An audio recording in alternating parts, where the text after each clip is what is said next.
ये कहानी है पूजा की। पूजा की शादी 7 हट्टे-कट्टे लड़कों से हो गई और पूजा बिल्कुल दुबली-पतली उन सबको कैसे झेल पाती। जैसे ही सुहाग रात का टाइम आया, उसके 7 पति बारी-बारी से उसके साथ सुहाग रात मनाने लगे। उसके बाद पूजा के साथ जो हुआ, वो जानकर आपके रोंगटे खड़े हो जाएंगे। पूजा एक ऐसी जगह से आती थी जहाँ लड़कियों की संख्या बहुत कम थी। लड़कियों की कमी की वजह से एक लड़की की शादी एक परिवार के सारे लड़कों से कर दी जाती थी। जहाँ सभी भाइयों की दुल्हन एक ही लड़की होती थी। पूजा की माँ भी उसके पापा, ताऊ जी और चाचा जी की पत्नी थी। पूजा 16 साल की थी और उससे बड़े उसके 3 भाई थे। घर में शादी का माहौल था क्योंकि उसके तीनों भाइयों की शादी थी। अभी पूजा को इस रिवाज के बारे में कुछ पता नहीं था। वो इस सब से बिल्कुल अनजान थी। उसे नहीं पता था कि ऐसा भी कोई रिवाज होता है जिसमें एक लड़की के कई पति होते हैं। वो तो उस वक्त इस खुशी में झूम रही थी कि घर में 3 भाभियां एक साथ आएंगी। लेकिन भाइयों की शादी के बाद जब दुल्हन का गृह प्रवेश किया जा रहा था, तो उसके तीनों भाइयों के साथ केवल एक ही दुल्हन थी। सब लोग बहुत खुश थे कि घर में बहू आ गई है, पर वो सिर्फ इसी सोच में थी कि आखिर उसकी बाकी की 2 भाभियां कहाँ हैं। खैर, वो इस सब को भूल गई और नाचने में लग गई। कुछ दिन यूं ही निकलने लगे। उसने देखा था कि उसकी एक भाभी के पास उसके सभी भाई जाते हैं। उस समय में खास तौर पर वो जिस जगह से थी वहाँ पढ़ाई लिखाई होती नहीं थी, और अगर थोड़ी बहुत होती तो सिर्फ लड़कों के लिए होती। लड़कियों को तो पढ़ाया ही नहीं जाता था, सिर्फ घर का काम काज सिखाया जाता था। कुछ महीनों के बाद पूजा की सहेली की बहन की शादी थी।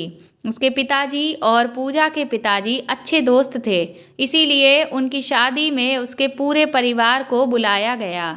सब लोगों के साथ पूजा भी वहां गई। जब उनके यहाँ बारात आई तो 5 दूल्हे थे। वो फिर सोचने लगी कि उनके यहाँ तो सिर्फ एक ही लड़की की शादी है, तो फिर दूल्हे 5 कैसे। उनकी शादी के बाद में वो घर आई। जब पूजा की माँ सारा काम करके खाली बैठी तो पूजा ने अपनी माँ से पूछ लिया कि आखिर ये सब क्या है, एक लड़की के इतने सारे दूल्हे कैसे हो सकते हैं। तभी पूजा की माँ ने उसे प्यार से समझाया कि पूजा, हमारे समाज की यही प्रथा है जिसमें जहाँ लड़कियों का रिश्ता तय किया जाता है, उस घर में जितने भी भाई होते हैं उन सब से उस लड़की की शादी होती है। पूजा ने पूछा कि इतने सारे लड़कों को एक अकेली लड़की कैसे संभाल पाती है। तो पूजा की माँ ने कहा कि बेटा, अब जैसे भी हो ये सबको करना ही पड़ता है। अब ये तो लड़की की किस्मत है कि उसकी शादी कितने लड़कों के साथ हो जाती है। पूजा को ज़्यादा कुछ समझ नहीं आ रहा था, तो वो वहाँ से उठकर चली गई। और कुछ साल बाद पूजा 18 की हुई तो उसके घर पर उसकी शादी करने की बात चलने लगी। उसके भाई और पापा ने उसके लिए कई रिश्ते देखना शुरू कर दिए। वो बिल्कुल भी खुश नहीं थी शादी के लिए, क्योंकि उसका दिल इसलिए घबरा रहा था कि पता नहीं कितने लड़कों से उसकी शादी होगी और उसके बाद में उन सब को वो कैसे संभालेगी। लेकिन उसकी कहाँ चलने वाली थी। आखिर होना तो वही था जो घर के बड़े चाहते थे। एक दिन पूजा अपनी माँ के साथ बैठी थी, तभी उसके सबसे बड़े भैया आए और कहने लगे कि पूजा का रिश्ता तय कर दिया गया है। बहुत अच्छा खानदान है, लड़के 7 भाई हैं। ये सुनते ही उसके तो पैरों तले से ज़मीन ही खिसक गई। 7 लड़कों को वो अकेले कैसे संभाल पाएगी, बस यही सोच उसे खाए जा रही थी। वो बार बार समाज के इस गलत रिवाज के बारे में सोच रही थी कि किसी को भी लड़कियों का ख्याल ज़रा भी नहीं है। उसने कई प्रयास किए किसी भी तरह से ये शादी ना हो, लेकिन शायद किस्मत में भी यही लिखा था। पूजा ने अपनी माँ और भाभी से इस बारे में बात की, लेकिन उन्होंने भी उसे बोल दिया कि तुम्हें अब इसे स्वीकार करना पड़ेगा, क्योंकि हम औरतें इन सब मामलों में बोल भी नहीं सकती। पूजा की माँ कहने लगी, वो और उसकी भाभी भी तो ये सब कर रहे हैं। शुरू में थोड़ी दिक्कत होगी, लेकिन बाद में तुम अपने आप सहन करना सीख जाओगी। वो दुखी मन से वहाँ से चली आई। अब जैसे जैसे शादी के दिन नज़दीक आ रहे थे, वो गहरी चिंता में डूबी जा रही थी। आखिर वह दिन आ गया जिस दिन का हर लड़की को इंतज़ार रहता है, लेकिन वो इस दिन को नहीं चाहती थी, क्योंकि वो शुरू से ही किसी एक दूल्हे का सपना देखा करती थी, ना कि 7 दूल्हों का। सब लोग अपने अपने काम में लग चुके थे। कोई तैयार हो रहा था तो कोई बारात के स्वागत की तैयारी में व्यस्त था। पूजा को भी तैयार किया गया।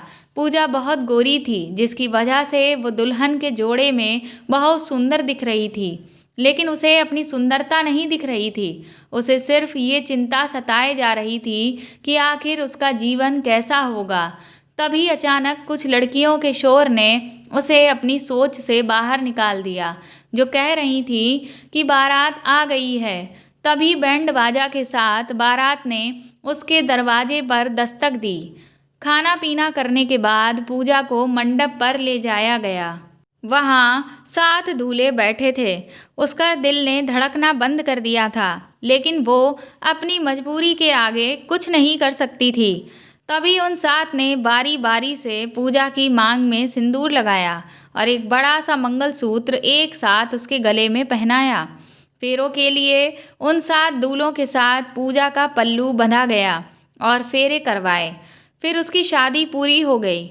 उसे अपने कमरे में ले जाया गया, जहाँ कुछ महिलाओं के साथ उसकी भाभी और माँ थीं। उन्होंने पूजा से कहा कि देखो बेटा, अब तुम उन 7 के साथ ही तुम्हारा गृहस्थ जीवन है। तुम कभी भी उन लोगों को निराश मत करना, ना ही कभी उनकी सेवा में कोई कमी रखना। हम सबकी हमेशा लाज रखना। उनकी ये सब बातें उसे अंदर से तोड़े दे रही थीं। वो अपने ससुराल नहीं जाना चाहती थी, लेकिन वो चाहकर भी इस सब में कुछ नहीं कर सकती थी। वो प्रथा की जंजीरों में इस कदर जकड़ी हुई थी कि चाहकर भी अपने आप को आज़ाद नहीं करवा सकती थी। विदाई का समय हो चुका था। सब लोगों से मिलकर पूजा अपने ससुराल के लिए चली गई। ससुराल पहुंचते ही सब लोगों ने रस्में पूरी की और उसे खाना खिलाया। इतनी सुंदर बहू पाकर उसके सास ससुर बहुत खुश थे। जो लोग भी आए हुए थे, सब लोग पूजा की ही चर्चा कर रहे थे, लेकिन उन लोगों की तारीफों का उस पर कोई असर नहीं पड़ रहा था जो उसकी चिंता दूर कर दें। अब रात हो चुकी थी। फूलों से सजे इत्र से भरे कमरे में पूजा को ले जाया गया और उसे लंबा सा घूंघट निकलवा कर सेज पर बिठा दिया गया। फिर कुछ देर बाद पूजा के सबसे बड़े पति उसके पास आए और उन्होंने उसके साथ सुहाग रात मनाई और चले गए। वो दर्द से कराह रही थी, लेकिन फिर भी उसने खुद को संभाला और अपने कपड़े सही किए और फिर से सेज पर बैठ गई। फिर पूजा का दूसरा पति कमरे में आया और उसने भी उसके साथ वही किया। ऐसे करते करते उसके 7 पतियों ने उसके साथ सुहाग रात मनाई। पूजा का पूरा शरीर दर्द से दुख रहा था। सुबह फिर उठकर उसे घर के काम पर लगा दिया गया। दर्द के कारण उससे ठीक से काम भी नहीं किया जा रहा था, लेकिन उसे काम करना पड़ा। वो कर भी क्या सकती थी। ऐसे रोज़ रोज़ होता रहा। रात भर एक मशीन की तरह वह लोग उसके साथ गलत व्यवहार करते थे और दिन में घर का काम उसकी हालत खराब कर देता। फिर एक दिन पूजा को अपने माता पिता से मिलवाने के लिए उसके मायके ले जाया गया। वहाँ जाकर उन सब लोगों से मिलकर वो बहुत अच्छा महसूस करने लगी। फिर उसने अपनी भाभी को सब कुछ बताया, तो उन्होंने उसे दिलासा दिया और कहा कि वो उसके भाइयों से इस बारे में बात करेगी। तभी पूजा का वापस जाने का समय हो गया और वो अपने ससुराल चली आई। उधर उसकी भाभी ने उसके भाइयों से बात करके पूजा की सास को बोला कि हमारी पूजा बहुत कमज़ोर है। वह एक साथ 7 लोगों के साथ संबंध बनाने के लिए अभी सक्षम नहीं है। तो आप थोड़ा दया करो उस पर। फिर पूजा की सास ने उसके सातों पतियों के दिन बांध दिए कि एक पति एक रात को ही उसके साथ रह सकता है, और इस तरह हर पति को एक हफ्ते में एक बार उसके पास आने की बारी आती थी। पूजा अब कुछ ठीक होने लगी थी, क्योंकि अब रोजाना सिर्फ एक पति ही उससे संबंध बनाता था। लेकिन पूजा का सबसे छोटा पति बाकी सबसे अलग था। वो उसे समझता था और उसके मन का भी ध्यान रखता था, उसकी तकलीफ को भी समझता था। जब कभी पूजा की तबीयत ठीक ना होती तो वह उसका ख्याल रखता था। पूजा भी उससे ज़्यादा प्यार करती थी, क्योंकि सिर्फ वो ही था जो उसे अपना मानता था। धीरे धीरे वो दोनों एक दूसरे के सपने भी देखने लगे थे। उसके सबसे छोटे पति को बिल्कुल पसंद नहीं आता कि उसके सभी बड़े भाई पूजा को छुएं, लेकिन उसकी और पूजा की एक ना चलती थी। आखिर पूजा उनकी भी पत्नी थी। एक दिन पूजा के सबसे बड़े पति ने उससे कहा कि तुम सूरज यानी सबसे छोटे पति को इतना प्यार क्यों देती हो? आखिर हम भी तो तुम्हारे पति हैं, हमें तो तुम इस तरह से प्यार नहीं करती। पूजा उन्हें कुछ नहीं बोल पाई। फिर उन्होंने गुस्से से उसे पीटना शुरू कर दिया और उसके साथ गलत व्यवहार किया। वो दर्द से कराहती रही, लेकिन उन्होंने उस पर बिल्कुल भी दया नहीं दिखाई। इस तरह से उसकी तरह उसके बाकी पतियों को भी उसका सूरज के साथ प्यार बिल्कुल भी नहीं भाता था। वह भी उसके साथ मारपीट करने लगते थे। सूरज को ये सब बिल्कुल पसंद नहीं आ रहा था, लेकिन वह बेचारा क्या करता। एक दिन पूजा के मायके से संदेशा आया कि उसकी माँ की तबीयत खराब है, तो उसे वहाँ बुलाया गया है। तो उसके ससुर ने उससे कहा कि कल तुम अपने मायके चली जाना, तुम्हें सूरज छोड़ आएगा और 2-3 दिन बाद वापस ले आएगा। वो ये सोचकर खुश हुई कि कम से कम 2 दिन उसे इन हैवानों से छुटकारा मिलेगा। उसी रात सूरज की बारी थी। पूजा के कमरे में आने की रात होते ही सूरज उसके कमरे में आया। उसे देख पूजा अपने कपड़े निकालने लगी। तभी सूरज ने उसका हाथ पकड़ लिया और उसे आराम से बिठाया। उसे कुछ समझ नहीं आ रहा था। तभी सूरज बोला कि अब उससे ये सब सहन नहीं होता। पूजा, मुझसे तुम्हारी ये तकलीफ नहीं देखी जाती है, और ऊपर से तुम्हें कोई और मेरे अलावा छुए, मुझे अब बिल्कुल बर्दाश्त नहीं होता है। तभी पूजा ने कहा कि अब हम क्या कर सकते हैं, और सच कहूँ तो मैं भी आपके साथ ही रहना चाहती हूँ, क्योंकि मैंने भी हमेशा सिर्फ एक ही पति का सपना देखा है। पर इस समाज की प्रथा ने मुझे अपने सपनों से ही अलग कर दिया। तभी सूरज ने उससे कहा कि अब हम ऐसे नहीं रहेंगे। कल मैं तुम्हें तुम्हारे मायके छोड़ आऊँगा और वापस आकर घर से पैसे और गहने चुरा लूँगा। फिर 2 दिन बाद जब मैं तुम्हें लेने आऊँगा तो हम लोग वहाँ से कहीं दूर भाग जाएंगे, अपनी अलग दुनिया में, इन सब से दूर अपनी खुद की दुनिया बसाएंगे। सूरज की इन बातों से पूजा को बहुत सुकून मिला। अब उसमें भी एक उम्मीद जागी थी। शायद अब उसे इस तरह के अत्याचार नहीं सहने पड़ेंगे। दूसरे दिन उसने अपने कपड़े बैग में डाले। तभी सूरज के किसी दोस्त के साथ कोई दुर्घटना घटी, तो सूरज को वहाँ जाना पड़ा। सूरज ने पूजा को उसके मायके जाने वाली बस पर बिठा दिया और खुद अपने दोस्त के पास चला गया। सब कुछ प्लान के मुताबिक ही हो रहा था। शाम का समय हुआ। पूजा के ससुराल वालों के पास उसके पिताजी का कॉल आया, तो उन्होंने कहा कि क्या हुआ जी, आपने आज पूजा को भेजा क्यों नहीं? तभी उसके ससुर ने कहा कि ये क्या बात कर रहे हो, बहू को तो सुबह ही बस में बिठा दिया था। फिर सूरज के आने के बाद पूजा के ससुर ने सूरज से कहा कि बहू अभी तक अपने घर क्यों नहीं पहुंची है? क्या तुमने उसे सही से बस में नहीं बिठाया था क्या? तभी सूरज ने कहा कि नहीं, मैं तो उसे अच्छी तरह बिठाकर आया था। अब सूरज भी बहुत घबरा गया कि आखिर पूजा कहाँ गई। उसने तुरंत पुलिस में रिपोर्ट दर्ज कराई। दूसरा दिन हो गया था, लेकिन अभी तक पूजा के बारे में कोई भी खबर नहीं आई थी। सबसे ज़्यादा सूरज दुखी था, कि आखिर पूजा कहाँ गई। पुलिस को छानबीन में गांव से थोड़ी दूर एक जंगल में पूजा की ओढ़नी और कुछ गहने मिले और पैरों के निशान, जैसे उसे घसीटकर जंगल के अंदर ले जाया गया। पुलिस ने जंगल में बहुत ढूंढा पर पूजा कहीं नहीं मिली। उस जंगल में कई जंगली जानवर भी रहते थे। कई दिन छानबीन होने के बाद जब पूजा या उसकी डेड बॉडी नहीं मिली तो पुलिस ने कहा कि शायद कोई जंगली जानवर उसे खींच कर ले गया होगा और उसे मार के खा लिया होगा। इसीलिए उसके पैरों के निशान हैं और उसकी ओढ़नी और कुछ गहने मिले हैं। सबने इस बात को मान लिया और ये केस यहीं पर बंद कर दिया गया। लेकिन सूरज का दिल इस बात को मानने को तैयार नहीं था। वह बहुत दुखी था और दिन रात रोता रहता था। एक हफ्ता बीत जाने के बाद एक दिन सूरज अपने कमरे में सो रहा था। तभी उसे खटपट की कुछ आवाज़ सुनाई दी।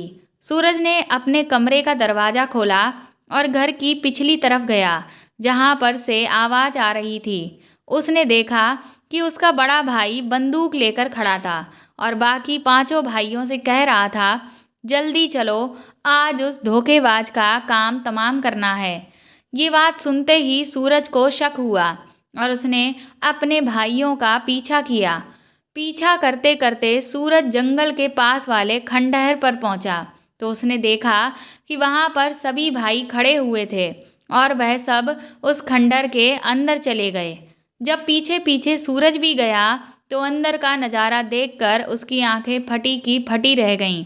सामने कुर्सी पर पूजा बैठी हुई थी जिसे बुरी तरीके से रस्सी से बांधा गया था और उसका भाई उसे मारते हुए कहता है कि तू क्या सोच रही थी कि हमें धोखा देकर सूरज के साथ भाग जाएगी। तेरी और सूरज की सारी बातें मैंने सुन ली थीं। अब हम सब तुझे यहीं बांध कर रखेंगे और जब मन होगा तेरे साथ खूब मज़े करेंगे और वो सूरज वहाँ रोता रहेगा तेरी याद में। अपने भाइयों के मुंह से ये बातें सुनकर सूरज को बहुत गुस्सा आता है और वह तुरंत पुलिस को फ़ोन लगाता है और उन्हें जंगल के पास बुला लेता है। पुलिस के आते ही सूरज उन्हें जंगल के पास वाले खंडहर में लेकर आता है और सारी बात बताता है। पुलिस सूरज के सारे भाइयों को रंगे हाथों पकड़ लेती है और पूजा को छुड़ा लेती है। पूजा की गवाही और रंगे हाथों पकड़े जाने की वजह से पूजा के 6 पतियों को 10 साल की कैद हो जाती है और सूरज पूजा को लेकर शहर चला जाता है और वहाँ उसके साथ अपनी दुनिया बसा लेता है। और आज पूजा सूरज के साथ अपनी पिछली सभी दर्द भरी यादें भुलाकर खुशहाल जिंदगी जी रही है। आज भी कई बार पूजा को जब अपने गांव की उस प्रथा की याद आती तो वह यही सोचती कि यह कैसी प्रथा थी जिसकी वजह से लड़कियों को इतनी तकलीफ झेलनी पड़ती थी।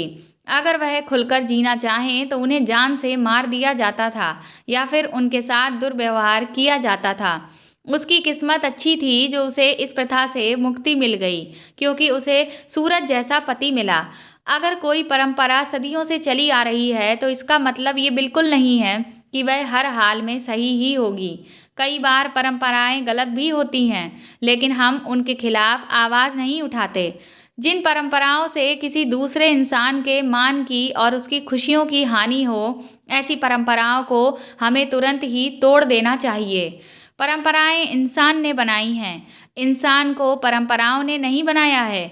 समय के साथ हमें आगे बढ़ना चाहिए और गलत परंपराओं को पीछे छोड़ना चाहिए। तो दोस्तों, आपको ये कहानी कैसी लगी हमें कमेंट करके ज़रूर बताएं और प्लीज़ मेरे चैनल को सपोर्ट करें। इस कहानी को ज़्यादा से ज़्यादा शेयर और लाइक करें और अगर आप चाहें तो मुझे सुपर थैंक्स भी दे सकते हैं।